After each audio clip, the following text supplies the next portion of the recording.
Canal del Congreso, el canal de la Unión, presenta.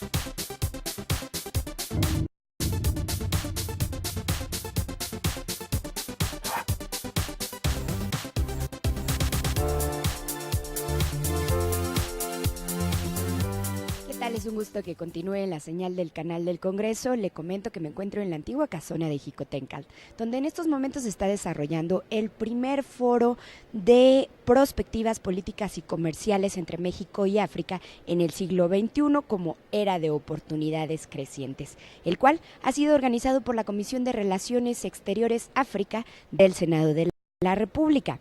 Ahora se dará paso a la primer mesa de trabajo, en la cual se abordará el tema de África en el mundo, la importancia geopolítica en el sistema internacional, el cual se estará tocando de diversos ámbitos como lo son el económico, el político y el académico. Lo invito a que nos acompañe.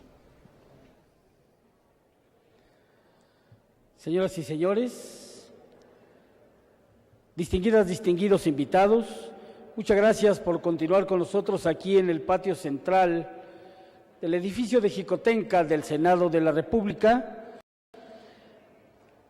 En lo que corresponde a este primer foro de perspectivas políticas y comerciales entre México y África en el siglo XXI, como era de oportunidades crecientes. El programa de este foro contempla, como ustedes saben, la realización de mesas temáticas donde habrán de abordarse diversos temas relacionados con los aspectos diplomáticos, políticos, económicos, académicos y demás de las relaciones entre México y África. Con el tema África en el mundo, importancia geopolítica en el sistema internacional, daremos inicio a este primer tema. Antes de presenciar un audiovisual que tiene que ver con diversos aspectos de la República Árabe de Egipto, me voy a permitir presentar y dar la bienvenida a quienes son los ponentes invitados a esta mesa temática número 1. La consejera Amparo Anguiano, coordinadora de análisis político de la Dirección General para África y Medio Oriente de la Secretaría de Relaciones Exteriores. Bienvenida.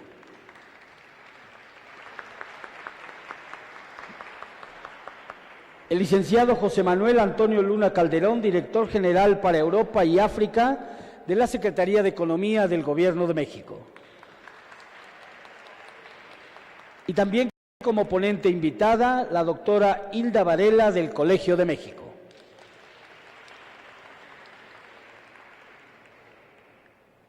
Presenciemos ahora, señoras y señores, el audiovisual sobre la República Árabe de Egipto.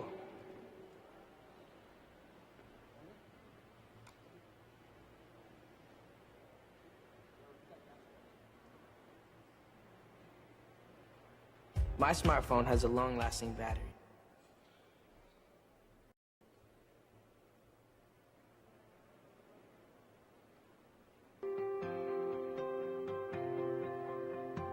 Investing in Egypt, a regional powerhouse with global reach. Invertir en Egipto.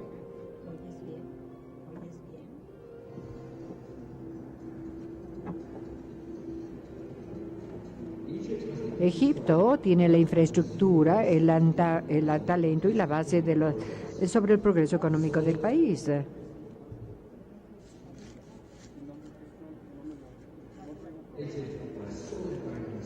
Tiene un sistema bancario sólido dentro de un ambiente estable económico. Egipto es fuerte e invita a la inversión extranjera. Y también tiene experiencia empresarial muy sobresaliente. En esta combinación entre un lugar tan sobresaliente, Egipto está perfectamente posicionante como una base de servicios que accesa a los países europeos del Lejano Oriente y de África con tratados comerciales. Tenemos muchísima actividad en este país y hay mucho comercio entre Asia, África y Europa, de tal manera que nosotros consideramos que esta es una muy buena ubicación. Egipto puede dar a los inversionistas y a los profesionistas en sectores clave industriales como manufactura, detallista, finanzas y tecnología. Egipto tiene la cultura tanto de la inversión como el fenómeno de crecimiento, al igual que los países de la OCDE han sido recompensados con inversión directa extranjera y se ha multiplicado 15 a 20 veces. Egipto es un país de redistribución. Nosotros creemos que hay un potencial enorme en esta área y también vemos que hay un buen costo-beneficio al estar ubicados en esta área. Egipto es el centro de la localidad, que cuando menos la parte de África no está muy lejos de Europa, no está tan lejos tampoco de Asia, y por lo tanto realmente es una muy buena ubicación para nosotros para reubicarnos y para inversión. Aquí tenemos industrias que se basan en los recursos humanos y naturales, y también tenemos una sociedad estable, economía estable, y es más seguro aquí que en otros países. El crecimiento de Egipto tiene varios sectores productivos como la manufactura con buenos recursos y también buenos servicios, incluyendo agroindustria, textiles, componentes automotrices, agroquímicos, transporte y logística, turismo, ICT y servicios financieros también. Egipto es una región que ofrece muchas oportunidades con márgenes favorables dentro del ciclo económico.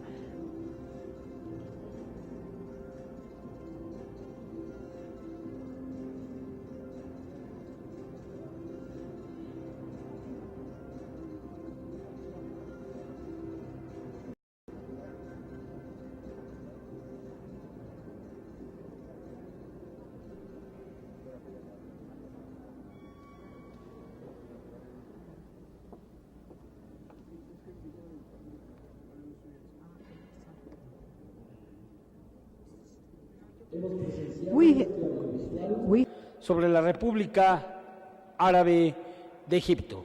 Nuestro aplauso para diplomáticos y para quienes viven en este país, hermano de la República Árabe de Egipto. Vamos ahora a ceder la palabra a nuestros ponentes invitados con el tema África en el mundo, la importancia geopolítica en el sistema internacional. Cada uno de nuestros ponentes invitados podrá hacer uso de la palabra hasta por 15 minutos. Cedemos el micrófono en primer término a la consejera Amparo Anguiano, quien, como decía ustedes anteriormente, es coordinadora de análisis político de la Dirección General para África y Medio Oriente de la Secretaría de Relaciones Exteriores del Gobierno de la República. Bienvenida, si es usted tan amable.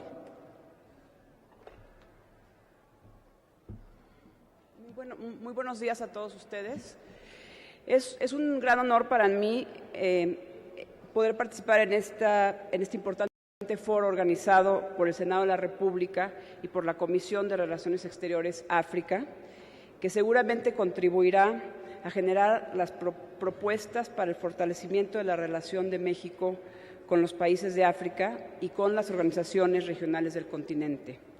Este año se celebran 50 años desde el establecimiento de la Organización de la Unidad Africana, OUA, predecesora de la Unión Africana, por lo que este evento resulta especialmente oportuno, como también lo fue el que una delegación del Senado asistiera por primera ocasión a la sesión de apertura del Parlamento Panafricano en Sudáfrica el pasado 6 de mayo.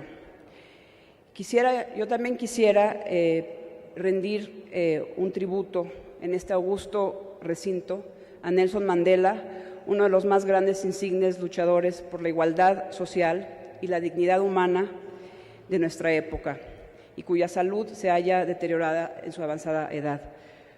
No es casualidad que los jefes de Estado y de Gobierno de los países que integran la Unión Africana hayan decidido que este es el año del panafricanismo y del renacimiento africano, en homenaje a los ideales que dieron nacimiento a la OUA y que siguen siendo el fundamento de la Unión Africana, así como en reconocimiento de los grandes avances en materia política, social y económica de la última década y de las perspectivas de desarrollo de África para el futuro.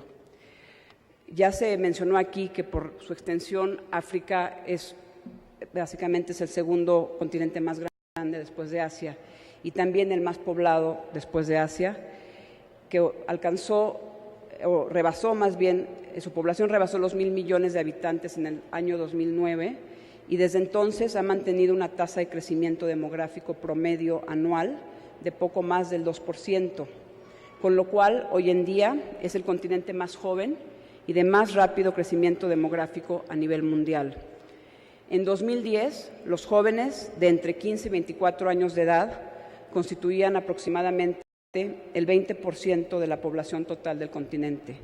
Es por ello que uno de los grandes retos que enfrentan los gobiernos africanos es precisamente el de invertir aún más en educación, en capacitación laboral y en el sector salud, así como en la generación de empleos productivos, a fin de aprovechar al máximo ese potencial humano que es el recurso más valioso del continente. Ya se ha dicho que es un continente muy rico en recursos naturales y también en tierras fértiles, pero su recurso más valioso es el capital humano. África también está viviendo un acelerado proceso de urbanización, de tal forma que se prevé que para el año 2033 la mayoría de los habitantes, al menos de la parte subsahariana, vivan en ciudades. Esa transformación traerá nuevas oportunidades para el desarrollo económico, pero también nuevas presiones en términos del suministro de agua, electricidad y otros servicios públicos y, por supuesto, una presión para el medio ambiente, de lo cual los gobiernos africanos están conscientes. En el ámbito político, los países africanos han registrado importantes avances en materia de consolidación de la democracia y estabilidad política, al igual que en los ámbitos de derechos humanos y consolidación del Estado de Derecho, si bien aún enfrentan importantes retos. Se ha resuelto la mayoría de los conflictos armados de los últimos 20 años, pero aún persisten graves situaciones de conflicto y, sobre todo, aunado a ello, graves situaciones humanitarias, así como procesos de consolidación de la paz y democracias frágiles en algunos países del continente. La Unión Africana y las organizaciones subregionales del continente están adquiriendo un papel cada vez más activo en la prevención y mediación de conflictos armados y de crisis políticas internas y, en situaciones más críticas, incluso en el mantenimiento de la paz. En el caso de la Unión Africana, que es la organización más importante regional, esta labor está sustentada en su Carta Constitutiva, que define claramente los principios rectores de la organización, así como las responsabilidades específicas de los órganos que la integran, incluido el Consejo de Paz y Seguridad. Los principales objetivos de la Unión Africana son lograr una mayor unidad y solidaridad entre los países y los pueblos de África, acelerar el proceso de integración política y socioeconómica del continente, promover la paz, la seguridad y la estabilidad en el continente, promover los principios y las instituciones democráticas, la participación ciudadana y del buen gobierno, promover y proteger los derechos humanos, así como el desarrollo sostenible y la prosperidad en toda África.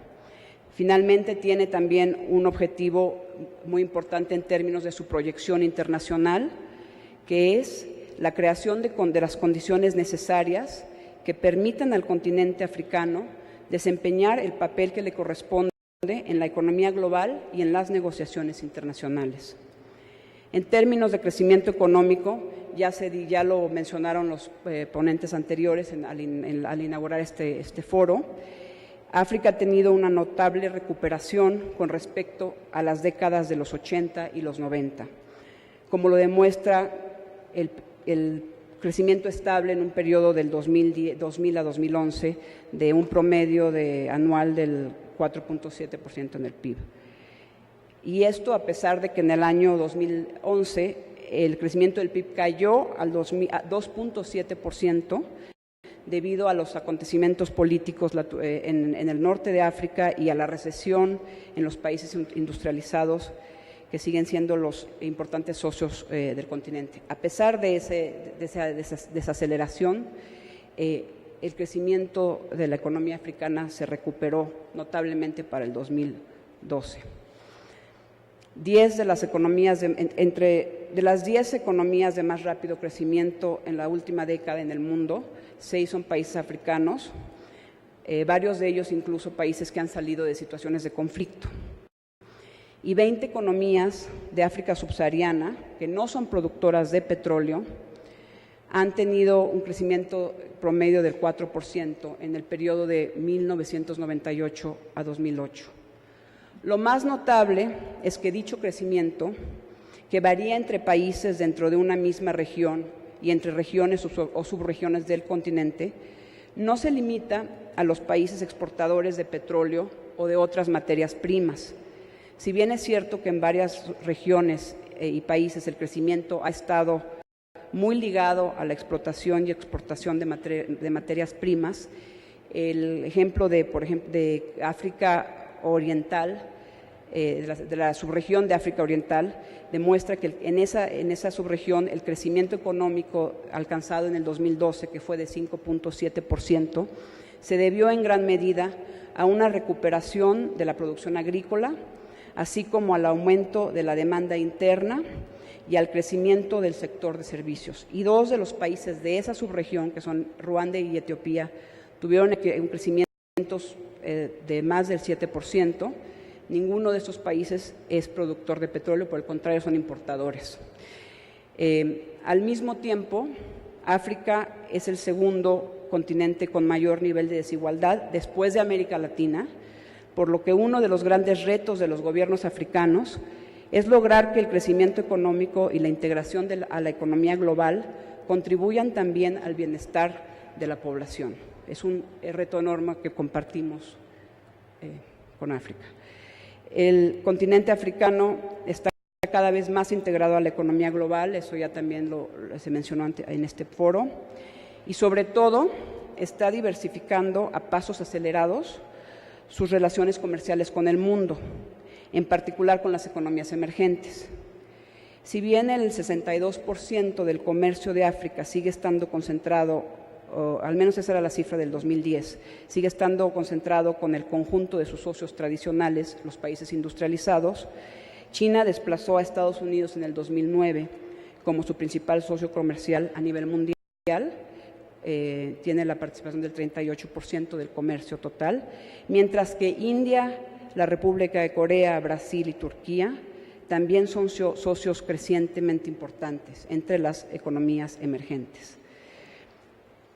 Esta diversificación también se refleja en el aumento de flujos de inversión extranjera directa y de cooperación internacional para el desarrollo provenientes de las economías emergentes, aun cuando los principales socios de África en estos ámbitos también siguen siendo los países industrializados. Sin duda, México también tiene un papel importante en esto y podría ser un importante socio de los países africanos en materia comercial y de cooperación internacional. Los cambios en las relaciones económicas de África con el mundo tienen una dimensión política importante, ya que fortalecen el papel de los países africanos y del continente en su conjunto a través de la Unión Africana como importantes interlocutores en la definición de la agenda global. Lo anterior se reflejó en la cumbre del G20 celebrada en Los Cabos, Baja California, el año pasado, ocasión en que además de Sudáfrica, que es miembro del G20, Por iniciativa de la presidencia mexicana de ese grupo, también fueron invitados el presidente de Benín, Boni Yayi, que en ese momento era el presidente en turno de la Unión Africana, el entonces presidente de la Comisión de la Unión Africana, el doctor Jamping, y el entonces primer ministro de Etiopía, Meles Zenawi, quien era en ese momento el presidente del Comité de Orientación de Jefes de Estado y de Gobierno de la Nueva Alianza para el Desarrollo de África. Y hace 2 semanas apenas, en la cumbre del G8 presidida por Reino Unido, también participaron varios líderes africanos, al igual que el presidente Enrique Peña Nieto. El mes pasado, en el marco de su 21ª sesión ordinaria, la Asamblea de la Unión Africana decidió reforzar la colaboración entre los países que forman el Grupo BRIC, la Comisión de la Unión Africana, la NEPAD, o sea, la Nueva Alianza para el Desarrollo de África, y las comunidades económicas regionales, que son las organizaciones subregionales, los organismos subregionales africanos. Además, acogió la propuesta de convocar reuniones entre el grupo de países BRICS con África durante las próximas cumbres BRICS y del G20, que se celebrarán en Brasil y Rusia respectivamente, y reiteró la necesidad de consolidar el compromiso de África con el G8 y el G20 para avanzar en las prioridades de desarrollo del continente africano, especialmente en los sectores de agricultura y desarrollo de la infraestructura. Por último, quisiera mencionar la importancia política de los países africanos en los organismos intergubernamentales multilaterales, principalmente en la Organización de las Naciones Unidas. Basta decir que del total de 193 Estados miembros de la ONU, 54 son países africanos, y que sobre todo en un órgano de pertenencia universal y en el que el voto de cada Estado miembro vale lo mismo, como es el caso de la Asamblea General de la ONU, la voz de los países africanos tiene un impacto significativo. En el marco de la ONU, históricamente ha existido un alto nivel de coincidencia entre México y los países africanos respecto a diversos temas de la agenda multilateral. Ya se dijo aquí, pero no creo que siempre es importante recordarlo, que México apoyó de manera consistente los procesos de descolonización que se debatieron en la ONU, muchos de ellos, y se opuso al régimen del apartheid. Pero también compartimos realidades y retos similares, sobre todo en materia de de desarrollo social y económico, en el tema de migración y desarrollo sostenible, así como en materia de consolidación de la democracia, derechos humanos y consolidación del Estado de Derecho, lo cual se refleja en nuestra actuación en la ONU. México y los países de África coinciden también en la necesidad de reformar la ONU, de que sea una organización más democrática, aunque existen algunas diferencias, concretamente en el tema de la reforma del Consejo de Seguridad de la ONU y la cuestión de la membresía, de cómo ampliar y de qué manera ampliar la membresía.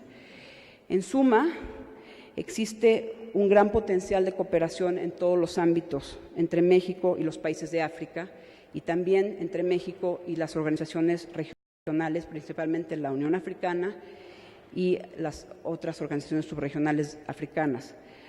Es un potencial que debemos aprovechar en beneficio de ambas partes, y por parte de la Secretaría de Relaciones Exteriores, este es uno de nuestros grandes retos y prioridades. Muchas gracias.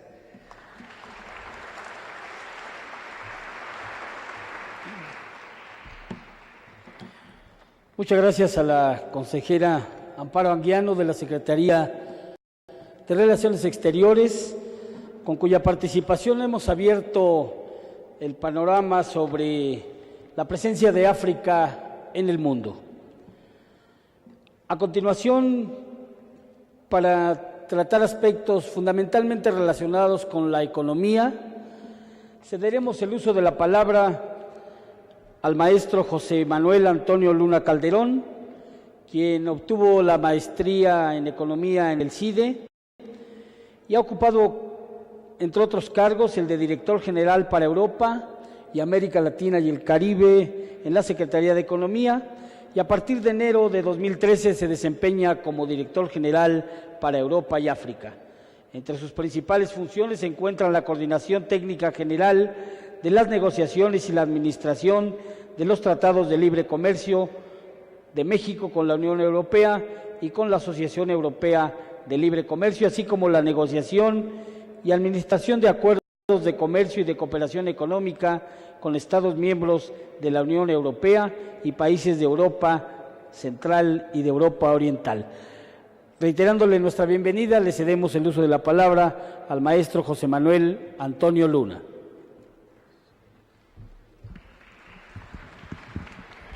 Muchas gracias y muy buenos días. Realmente es un honor para mí participar en este primer foro de perspectivas políticas y comerciales, destaco la palabra comerciales, entre México y África en el siglo XXI, como realmente es una era de oportunidades crecientes. Doy la bienvenida a la iniciativa de la Cámara de Senadores por haber organizado este primer foro. Mañana estaré nuevamente con ustedes para hablar de otros temas relacionados sobre todo con la agenda comercial que podemos desarrollar tanto África como México. Maestra María Amparo Aguiano, coordinadora de análisis político de la Dirección General para África y Medio Oriente de la Cancillería Mexicana. Doctora Hilda Varela, directora del Centro de Estudios de Asia y África del Colegio de México, altos representantes diplomáticos, señoras y señores legisladores, señoras y señores, amigos todos. Voy a ser reiterativo, me temo, a lo largo de los 15 minutos que voy a hablar. Hemos escuchado desde la inauguración la importancia económica, sobre todo el dinamismo del crecimiento de África. Yo voy a insistir un poco sobre las cifras, voy a ampliar algunos y voy a entrar sobre todo a destacar los retos que enfrenta África, los cuales algunos de ellos también compartimos en América Latina y en particular en México. Una de las preguntas fundamentales sería ¿por qué África y por qué ahora? Bueno, yo les diría que el ascenso de los países en los últimos 15 años ha sido básicamente enfocado por nosotros desde México, destacando el dinámico crecimiento de naciones asiáticas. Sin embargo, yo creo que a partir del día de hoy, cuando salgamos, nos vamos a tomar conciencia de la importancia del dinamismo que está cobrando África en particular. Es difícil hablar de África como un continente en su conjunto porque es una gran diversidad de países. Yo voy a generalizar en ocasiones, voy a hablar en ocasiones de países del norte de África y del África subsahariana, pero realmente las generalizaciones no son las más convenientes, sin embargo voy a correr ese riesgo. La economía africana representa alrededor del 2.8% del PIB mundial. África, considerada como una unidad que no lo es, porque sigue siendo un continente fragmentado, sería la séptima economía en el mundo, ubicándose incluso por debajo de países como China, Japón, Brasil o la Federación de Rusia. Todo un continente por abajo, en términos de la magnitud de su producto, de algunos países como los que he mencionado. También ya se ha señalado que el crecimiento de la mayor parte de los países de África, al igual que en el resto del mundo, ha experimentado altibajos a lo largo de los últimos 11 años. A lo largo de este periodo, 11 años, encontramos registros de tasas de 14.7% de crecimiento. Por ejemplo, Ghana lo tuvo en 2011. Pero también encontramos desaceleraciones en el África subsahariana, en donde el aumento del PIB en 2012, el año pasado, fue de 4.8%. Es una tasa realmente alta, pero para los promedios africanos es una tasa relativamente baja. Sin embargo, es posible afirmar que en todos estos años el crecimiento de África ha sido mayor al crecimiento de México. En particular, cabe destacar la evolución del crecimiento de los países africanos después del año 2008. Mientras la economía de México decreció en 6% en 2009, la tasa de África subsahariana se reducía solamente a la mitad, 2.7% positivo. México tenía menos 6% de crecimiento en un solo año. ¿A qué se debe esto? Básicamente a que África ha estado diversificando su comercio. tiene, es cierto, una concentración elevada en la exportación de productos como podían ser los energéticos o las materias primas, pero ha orientado mucho su crecimiento, no tanto a Europa en los últimos años, sino a economías dinámicas, incluyendo, por supuesto, los países BRIC. Sobre todo tenemos a China, a Brasil, por ejemplo. 7 de los países que en 2012 registraron las tasas más altas de crecimiento, por arriba de China incluso, están ubicados en África. El Fondo Monetario Internacional para 2013 prevé que el crecimiento del continente será de cerca de 5.4% en 2013. El Banco Africano de Desarrollo la sitúa un poco más alta, incluso 6.6% para el continente en su conjunto. ¿Cuáles son las causas del crecimiento que están subyaciendo bajo este dinámico comportamiento de la economía africana? Tenemos, por ejemplo, en primer lugar, la positiva evolución del consumo interno, los altos precios de materias primas, los flujos de inversión extranjera, las transferencias también son importantes, como en México, también las transferencias en el caso de África son importantes, así como los fondos de asistencia internacional. En particular, debe destacarse que África se está convirtiendo en un destino muy importante de la inversión extranjera. De acuerdo con el informe de UNCTAD sobre las inversiones en el mundo 2012, encontramos, esto es importante, que la rentabilidad de África fue de 20% en 2010, mientras que en América Latina o en Asia fue de 14 y 15%. Por lo tanto, la más alta rentabilidad de la inversión se encuentra en África, según Naciones Unidas, la UNCTAD en particular. La mayor parte de los motores del crecimiento africano son exógenos en numerosos países del continente, los cuales están buscando reducir su vulnerabilidad en estos tiempos de dificultades económicas. ¿Cómo lo hacen? Pues básicamente a través del desarrollo de fuentes internas, de un mercado doméstico que está creciendo rápidamente, sobre todo en términos de consumo y de inversión. También es cierto que África está enfrentando desequilibrios macroeconómicos, sin duda, pero es también verdad que está desarrollando, implementando importantes reformas económicas, reformas estructurales en la mayor parte de los países. Ahora bien, desde el punto de vista económico, África, como yo les decía, no exhibe un comportamiento homogéneo. África no es un monolito. Más bien es posible, por lo menos, identificar dos grandes regiones. Por un lado, el norte de África. ¿Qué pasa con los países del norte de África, que en su mayoría son importadores de petróleo? Están pasando por transiciones políticas, enfrentan déficit paralelos. Ojo con esto, déficit paralelo significa que tienen déficit en su cuenta corriente y también déficit fiscal, y la cobertura de estos desequilibrios, más allá del ingreso de capitales, si se monetiza, va a generar presiones inflacionarias importantes en los países africanos, porque eso también está alimentado por el creciente precio de las importaciones de alimentos en el continente. Asimismo, los países del norte de África, esto no lo ha dicho nadie hasta ahorita, están registrando un creciente desempleo. Entre 2013 y 2014 las tasas oscilan entre 8.8 y 16%. Entonces es importante generar oportunidades de empleo, sobre todo para los jóvenes en África, como también lo es en América Latina y en México. El crecimiento de la mayor parte de los países del norte de África, que son importadores de petróleo, está condicionada por la expansión del gasto gubernamental, lo que puede significar una mayor deuda pública respecto al PIB y la reducción de las reservas internacionales. Asimismo, las transiciones políticas pueden dificultar el mantenimiento de la estabilidad macroeconómica y la ayuda para la recuperación. Estos países, de acuerdo con el Fondo Monetario Internacional, requerirán reducir la ineficiencia en su política de subsidios e incrementar su gasto en programas sociales muy bien orientados, a la vez que se incrementa la inversión pública.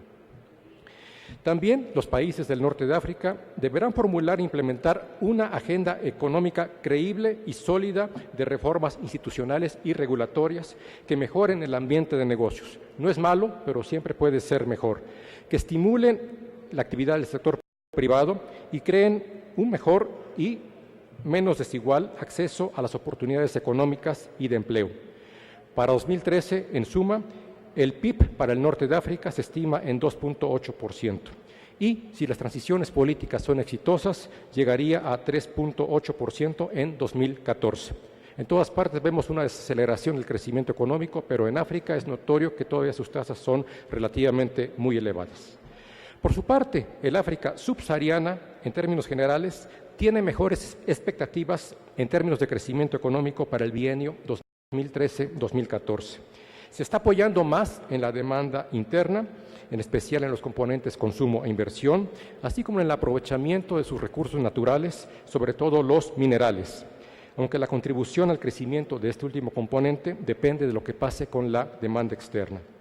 El África subsahariana podría pasar de una tasa de crecimiento de 4.8% registrada en 2012 a una de 6.1% en 2014, aunque hay revisiones a la baja que la están dejando por el momento en 5.1%.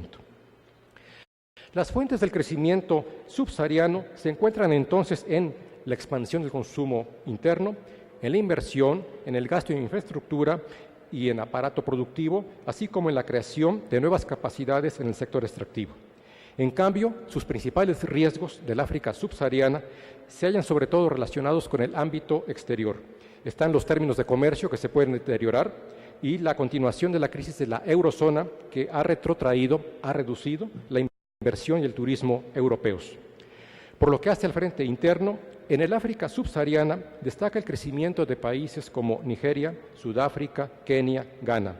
En esta región se está desarrollando un nuevo mercado de consumidores que ha visto aumentados sus ingresos en un 30% en los últimos años, de hecho en los últimos 10 años, y se estima que los gastos de consumo en las 18 principales ciudades de África superarán el $1.000.000 de dólares en 2030. En cuanto a la inversión extranjera, los flujos de inversión directa tienden a dominar sobre los ingresos de capital en África subsahariana, debido en parte a que en su gran mayoría los países no tienen mercados de capital desarrollados ni un sector bancario plenamente integrado a los mercados financieros globales. A lo largo de los últimos 10 años, la razón de la inversión respecto al PIB ha crecido en el África subsahariana 0.5 puntos porcentuales cada año. En 2012, la inversión extranjera directa hacia la región creció 5 puntos por ciento y con un flujo de 37.7 miles de millones de dólares, gracias al descubrimiento de yacimientos minerales, de depósitos de gas y de yacimientos petroleros.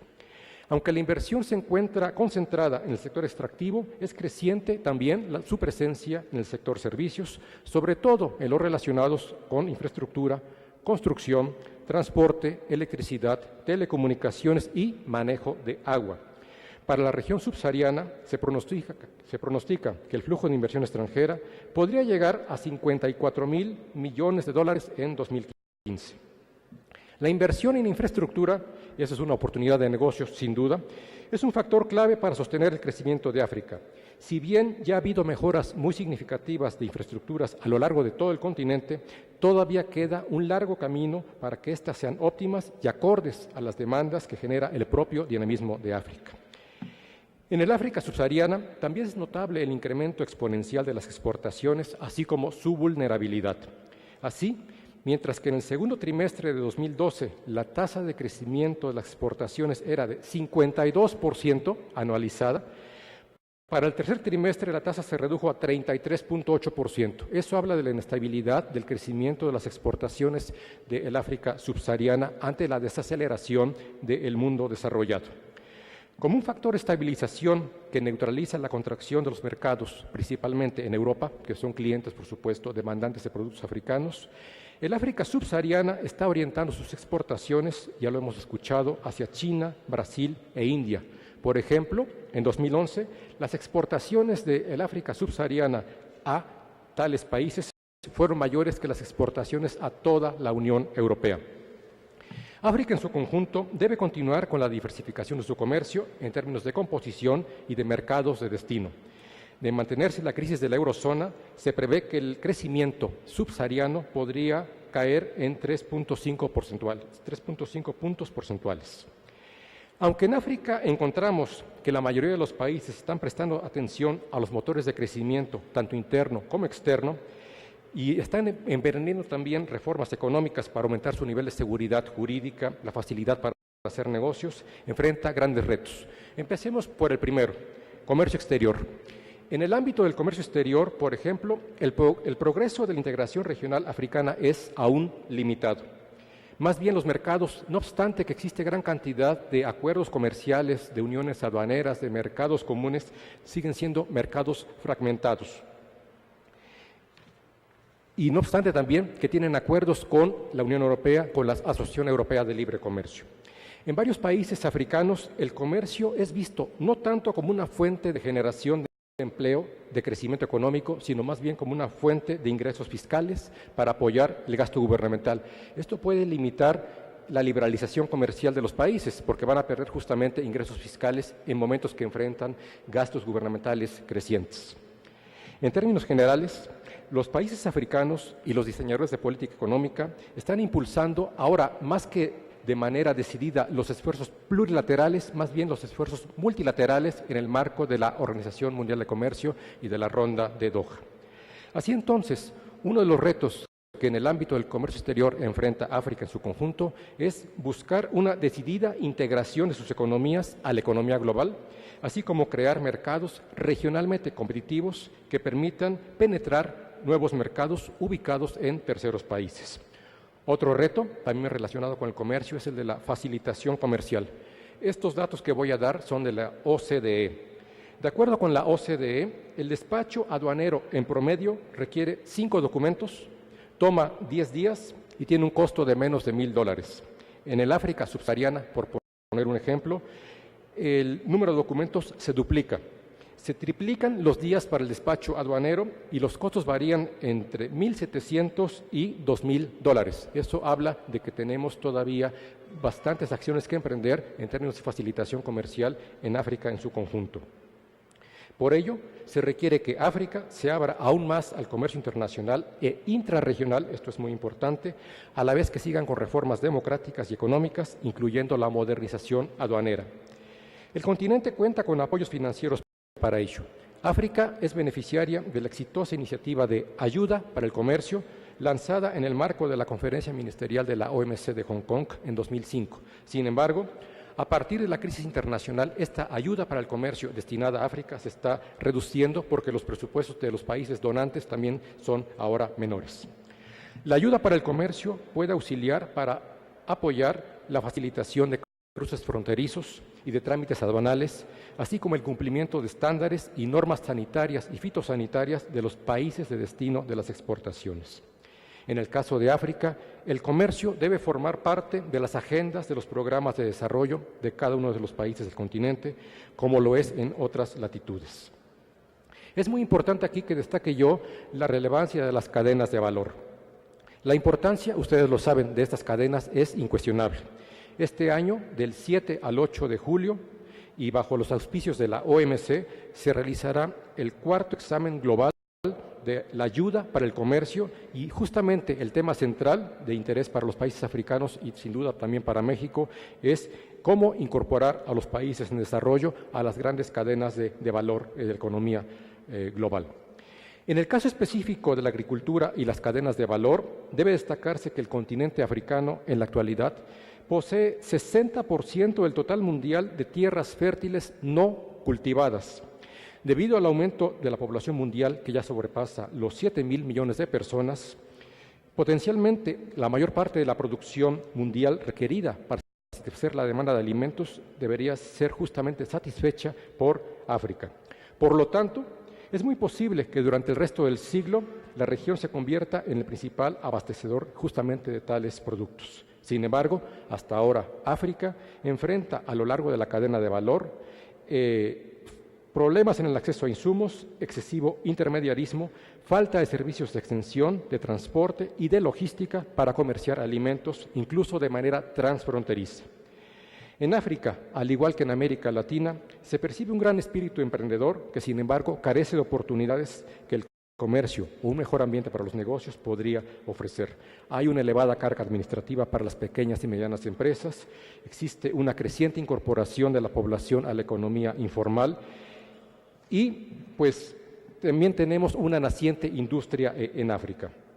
Finalmente, ya para concluir, creo que me he extendido demasiado, El día de mañana trataremos cómo México y África pueden desarrollar una colaboración creciente. El día de hoy el subsecretario de Rosenzweig indicaba algunas de las áreas de colaboración. Independientemente de que aumentemos el comercio, es necesaria la colaboración económica y justamente por eso contamos con el apoyo de la Agencia Mexicana de Cooperación Internacional para el Desarrollo, la AMEXIT, y queremos trabajar en áreas como podrían ser pequeñas y medianas empresas, facilitación comercial, mejora regulatoria y algunos otros tantos ámbitos de colaboración conjunta que pueden anunciar un futuro prometedor en las relaciones económicas entre México y África. Muchísimas gracias por su atención.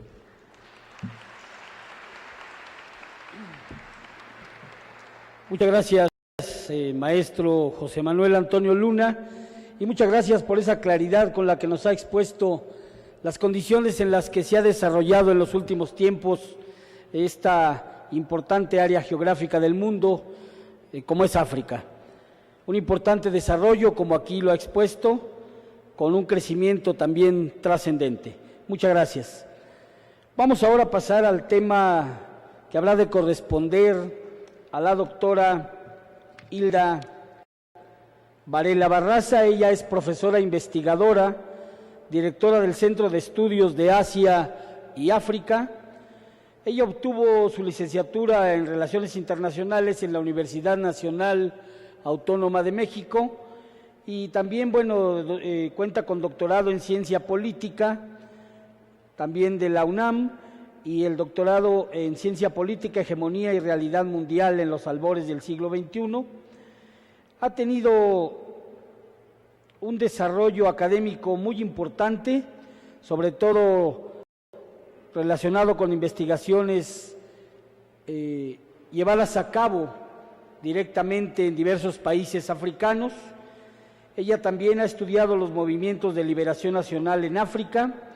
Su tarea de docencia, de líneas de investigación, de temas de investigación y de proyectos de investigación tienen que ver en mucho con la geografía de África, la economía política de África, el pensamiento político de esta región, la historia de esta región, así como también las relaciones internacionales, la política exterior de México hacia África subsahariana y también en diferentes aspectos que nos van a permitir fortalecer el objetivo de este tema sobre el contexto de África en el mundo.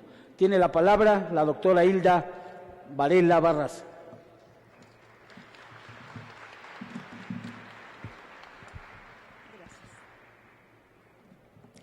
Buenos días a todas las personas que hoy nos acompañan. Un saludo especialmente cariñoso al distinguido cuerpo diplomático africano aquí presente y también un saludo muy especial a los embajadores que han tenido el honor de representar a México en algunos países africanos y a un embajador mexicano que a corto plazo nos representará en un país africano. Quiero empezar con dos breves comentarios. El primero, aquellas personas que me conocen académicamente saben que tengo más de 40 años, muchísimo más de 40 años, como buena dama me quito la edad, mucho más de 40 años dedicada al estudio de África. Mi enamoramiento de África empezó con el conocimiento de 4 grandes figuras. El primero fue Frantz Fanon, un africano nacido en la diáspora, pero su grandeza se desarrolló en Argelia. Kwame Nkrumah, de Ghana. Amílcar Cabral, de la entonces colonia portuguesa de Guinea-Bissau, y Nelson Mandela. Hace unos años, la escritora sudafricana y premio Nobel de Literatura Nadine Gordimer declaró que Mandela pertenecía al mundo. Y creo que esto es cierto. Hay muchas cosas que agradecer a Sudáfrica, pero probablemente la más importante es el hecho de que Sudáfrica nos regaló a Mandela. A Madiba, como le decimos, forma cariñosa y respetuosa, Madiba es el nombre que le corresponde por su estatus de prestigio dentro de la familia real Tembu.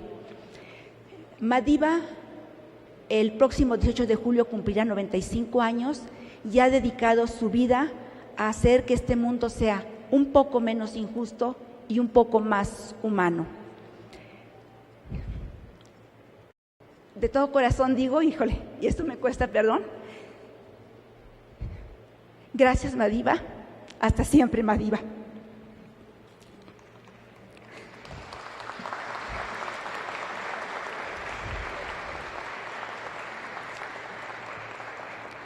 El segundo aspecto que quiero mencionar es, como mexicana, expresar el gran gusto que me da saber que de nuevo México va a tener una representación diplomática en Ghana.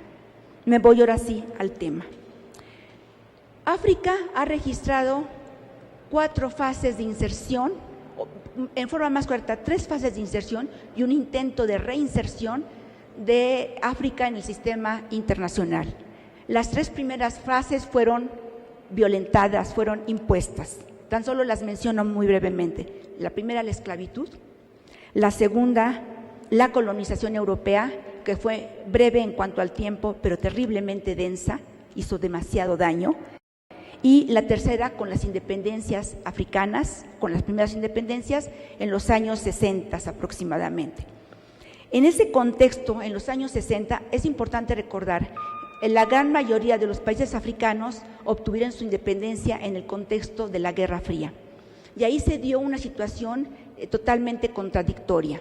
Por un lado, hubo una gran actividad diplomática de los países africanos en foros multilaterales. Podríamos mencionar, obviamente, como ya lo dijo la consejera Amparo Anguiano, en Naciones Unidas, sobre todo en la Asamblea General de Naciones Unidas, en UNESCO, en la formación del Grupo de los 77, en el Grupo de los No Alineados, en fin, una gran actividad diplomática de los nuevos países africanos. Por otro lado, se dio una valorización geoestratégica de África en el escenario internacional. Pero esta valorización geoestratégica fue en el contexto de la Guerra Fría y fue principalmente por el hecho, por un lado, de las grandes riquezas que indudablemente tiene el continente africano, riquezas naturales me refiero, pero también al contexto de la Guerra Fría. En ese contexto, como todos sabemos, cualquier país, por pequeño que fuese, tenía relevancia y era como un juego de poder, era un juego de ajedrez. No importaban los países, no importaba la gente, importaban las piezas de ajedrez simplemente.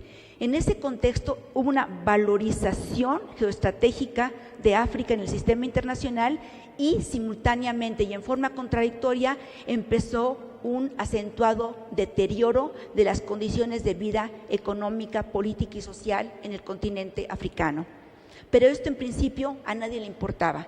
Mientras las grandes potencias tuvieran sus aliados internos, no importaba si los distintos gobiernos africanos cada vez iban cayendo más en formas autoritarias de gobierno, se instalaba el golpe de Estado como mecanismo para hacer un cambio de hombres en el poder, en fin, todo un deterioro sumamente marcado. No voy a entrar mucho en estos detalles, solamente lo que sí es importante mencionar es que fue extraordinariamente compleja esta inserción de África en el contexto de la Guerra Fría. Y jugó un papel muy importante el establecimiento de bases militares en África, porque precisamente la posición de las costas africanas y algunas islas africanas se prestaban fácilmente a que fueran bases de operación de las grandes potencias. Por lo tanto, la valorización de África fue valorizada en gran parte debido a el papel que le fue asignado en el contexto de la Guerra Fría. Sin embargo, me estoy saltando lo más que pueda para aprovechar el tiempo. A pesar de las grandes diferencias que distinguen a los países africanos, comparten ciertos rasgos comunes, como por ejemplo un pasado colonial muy reciente, la formación de los estados modernos, también muy reciente, pero además en el contexto de la Guerra Fría, y sobre todo algunos de los elementos que en el contexto internacional sirven de referencia para comprender tanto la fragilidad de las instituciones de los países africanos como un cierto margen de incertidumbre en cuanto a su futuro, tanto económico como político, que ya las dos personas que me han antecedido en forma muy hábil han explicado. Sin embargo, de acuerdo a expertos en un estudio realizado no hace mucho tiempo, sin desconocer las incertidumbres derivadas de su debilidad, el futuro de África de África en general, y sobre todo la subsahariana, en este siglo no es necesariamente negativo y dependerá de nuevos equilibrios que se están gestando en los nuevos procesos internos y regionales, orientados tanto a minorar la debilidad, proporcionando a la población los bienes políticos básicos, como a reclamar un lugar para África en la nueva dinámica mundial. En este nuevo milenio, sería la cuarta fase, el cuarto ahora es un intento de revalorización y un intento de reinserción en la escena internacional, pero que emerge de los propios países africanos. Y aquí, como ya dijo la consejera Amparo Anguiano, esta reinserción lo que va a darle valorización a África va a ser su principal riqueza, sus pueblos. Sin embargo, aquí también tenemos una dinámica contradictoria.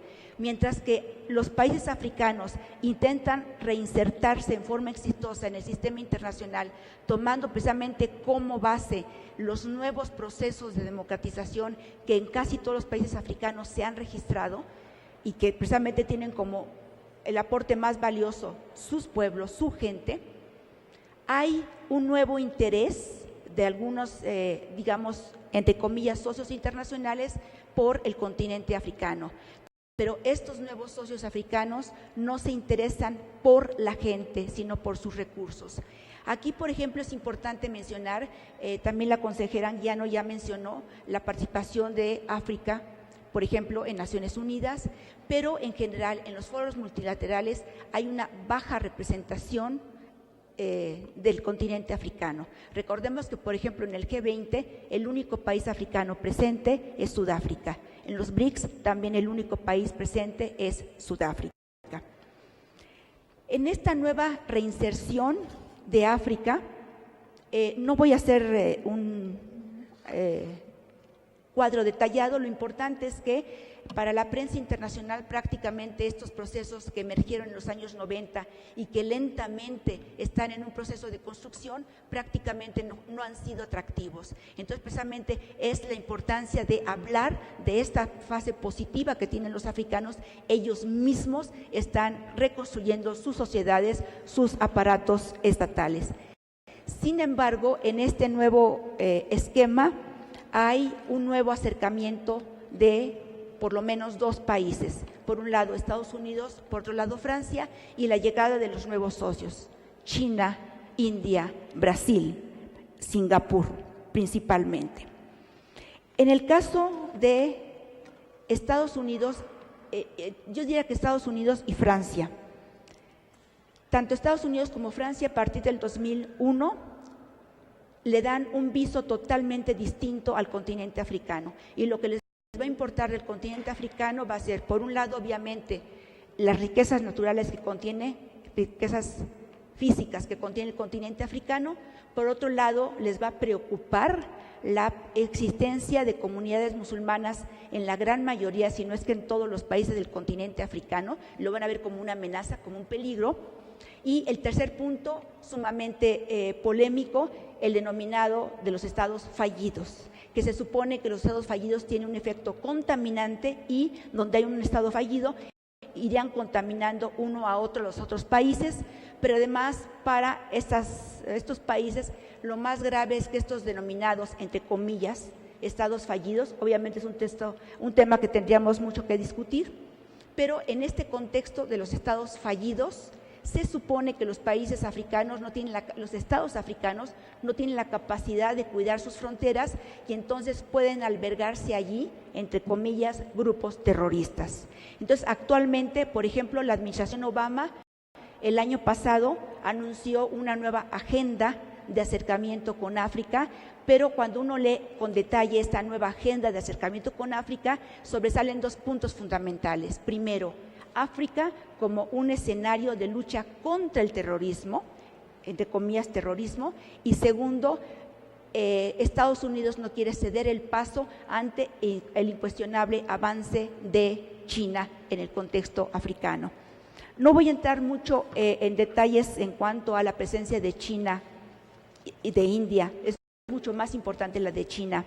Ha sido a lo largo de los años lentamente ha ido penetrando el continente africano, Pero como todos sabemos, en realidad lo que le interesa a China es hacer negocios, las riquezas naturales del continente africano. Y por lo tanto ellos no se rigen por ninguna lógica, por ejemplo, de si son estados que respetan los derechos humanos o tienen prácticas democráticas. Eso no les importa qué es lo que pueden sacar del continente africano. Sin embargo, hay un hecho que es sumamente relevante. Hay como un gran auge en torno a la discusión de la presencia de África en el continente africano. Efectivamente, China está en casi, si no es que en todos los países del continente africano. Pero si nosotros comparáramos lo que económicamente representa la presencia china con lo que representa la presencia de los países europeos, podríamos ver cómo los países europeos siguen siendo muchísimo más importantes para África que la propia China. Yo aquí insistiría en el hecho de que hay una doble dinámica hoy en día. Por un lado, los países africanos que intentan una revalorización de sus países en la escena internacional a partir de procesos internos, de procesos de construcción interna. Y por otro lado, la llegada de nuevos socios, también una nueva perspectiva en la escena internacional de algunos socios de África, pero que solamente se interesan por sus recursos, por lo que África puede aportar desde el punto de vista económico y comercial.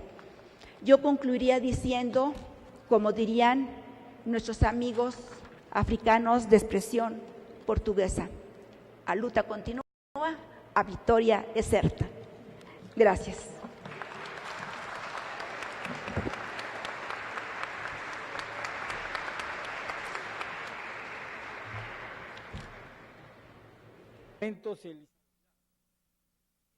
Senadora Margarita Flores, presidenta de la Comisión de Relaciones Exteriores África, hace entrega de un presente por parte de la Comisión y del Senado de la República a nuestros ponentes.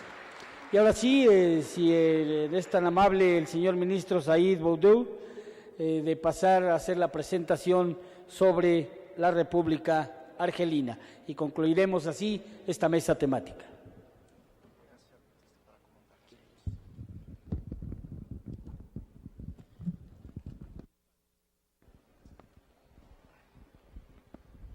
Muchísimas gracias. Buenos días a todos. Agradezco mucho los esfuerzos del Senado de la República de los Estados Unidos Mexicanos para darnos la oportunidad de decir algunas cosas sobre nuestros países africanos. Para Argelia, es un país del norte de África. Podemos ver la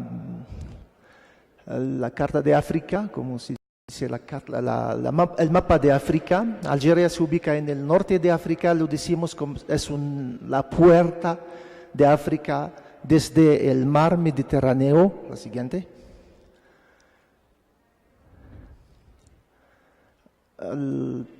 Podemos ver los vecinos de Argelia. Es muy importante conocer la ubicación de Argelia por las crisis, los problemas que ocurren en la región. Tiene como vecinos en el norte el mar Mediterráneo, al este Túnez y Libia, que han conocido sus revoluciones hace algunos meses. En el sureste Níger y Mali también, que tiene muchos problemas ahora. Pero hay una búsqueda de solución política para la crisis de Mali, y Argelia está haciendo mucho para ayudar a las partes para encontrar una solución política y pacífica. El sureste República Árabe Saharaui Democrática, al oeste Marruecos, y Argelia tiene 6.342 kilómetros de fronteras con los países vecinos y 1.200 kilómetros de costa con el mar Mediterráneo. Pueden ver que Argelia es muy cerca de Europa, una hora de vuelo desde Argel a Madrid, 1 hora y media de Argel a París. Por eso es un país que tiene una cultura muy diversificada. Es un país africano primero, es un país mediterráneo, es un país árabe que tiene raíces berberes africanas. Los idiomas que existen en Argelia son el idioma oficial y nacional es el árabe. El berber está reconocido como un idioma nacional, pero no oficial, que se habla por más o menos 30% de la población. Y el francés como idioma extranjero, es el primer idioma extranjero. Siguiente.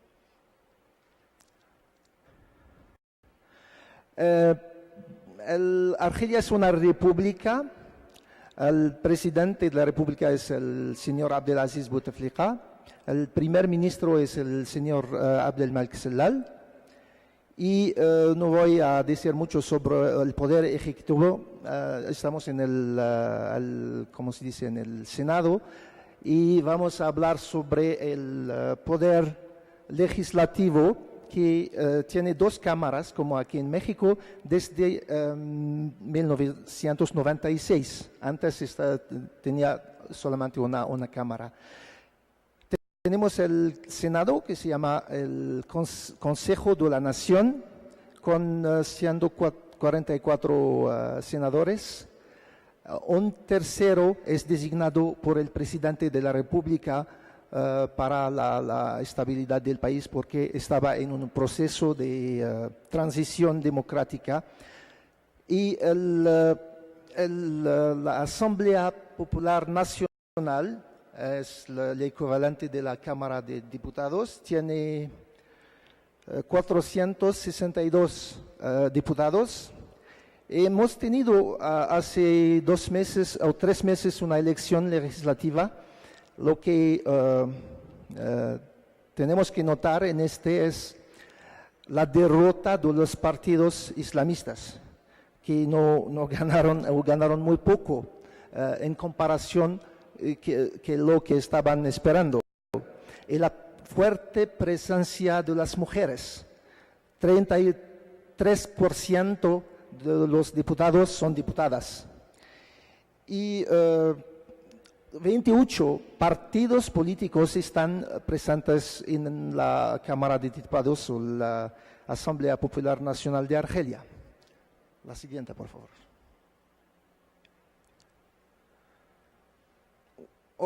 Estaba hablando sobre mujeres. Decimos que Argelia ha tenido durante toda su historia una presencia femenina muy fuerte. Durante la llegada de los árabes musulmanes en el siglo VII, teníamos en Argelia una reina que se llama Kahina.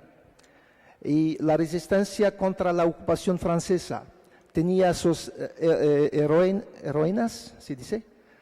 Mujeres también como Lala Fatma Sumar. Aquí podemos ver las pinturas rupestres de Tassili, que tienen más de 10.000 años de antigüedad.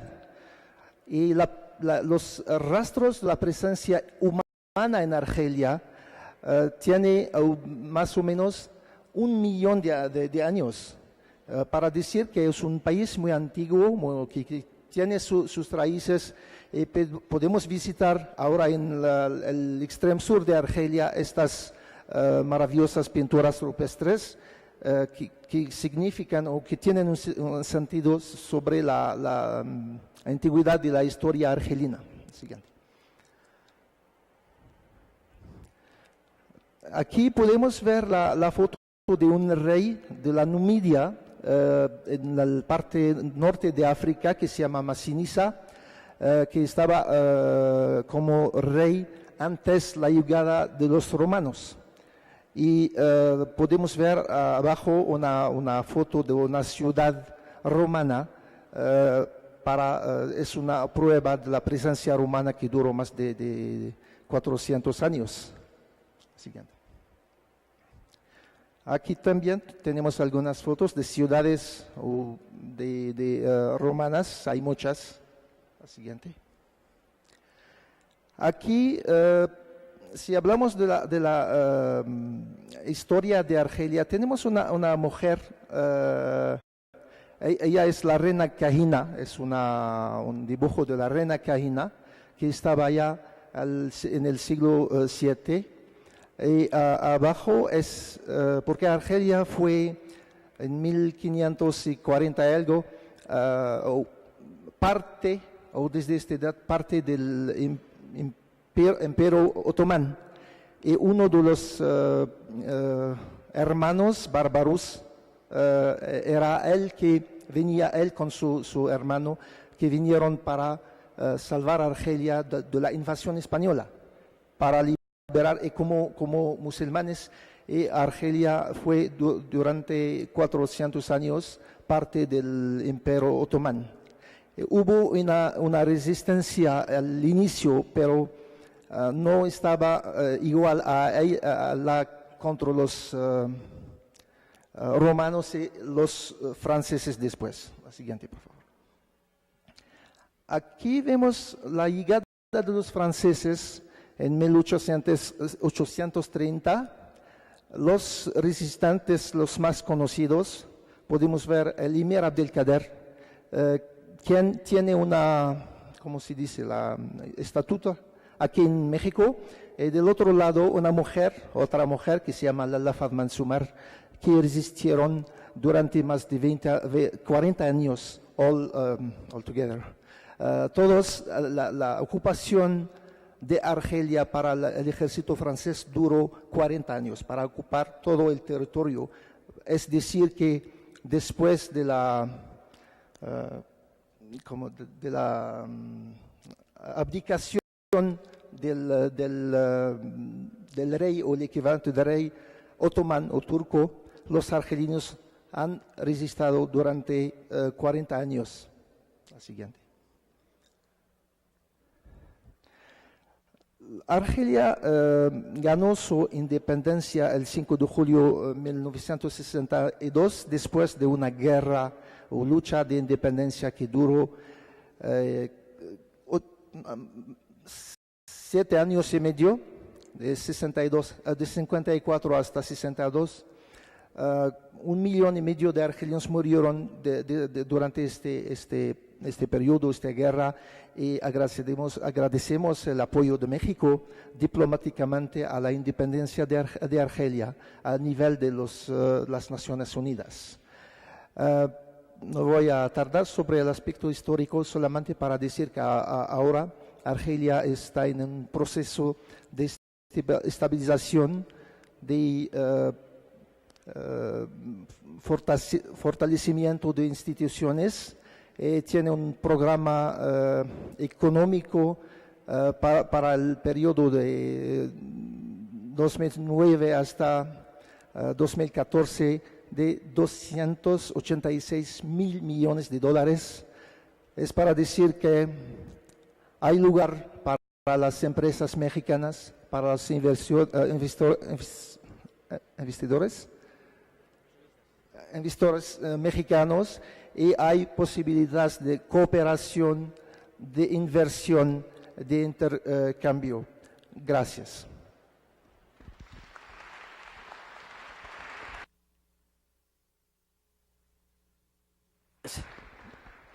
Muchas gracias, señor ministro. Y bueno, ese aplauso lo reiteramos para el pueblo hermano de Argelia, para ellos, para su representación diplomática. Muchas gracias por su participación. Y de esta manera, estimados amigos, concluimos esta mesa número 1. Reiteradamente también nuestro aplauso a nuestros ponentes. Muchas gracias por haber sido partícipes de este primer foro de perspectivas políticas y comerciales entre México y África. En una primera mesa de trabajo se desarrolló el tema de África en el mundo, la importancia geopolítica en el sistema internacional. Los ponentes señalaron que África es el segundo continente más grande y más poblado después de Asia. es el más joven por demografía y el de más rápido crecimiento. Pero también expresaron que uno de los mayores retos de los gobiernos africanos es invertir en educación, capacitación y creación de empleo, así como en salud. Coincidieron en reconocer la trayectoria del exmandatario Nelson Mandela, quien ha luchado por los derechos humanos y ha dedicado su vida para que este mundo sea un poco menos injusto y más humano. Le comento que aún faltan más mesas de trabajo por desarrollar, por ello yo lo invito a que esté al pendiente de la programación del canal del Congreso. Le agradezco el favor de su atención. Por lo pronto, yo me despido. Canal del Congreso, el canal de la Unión, presentó.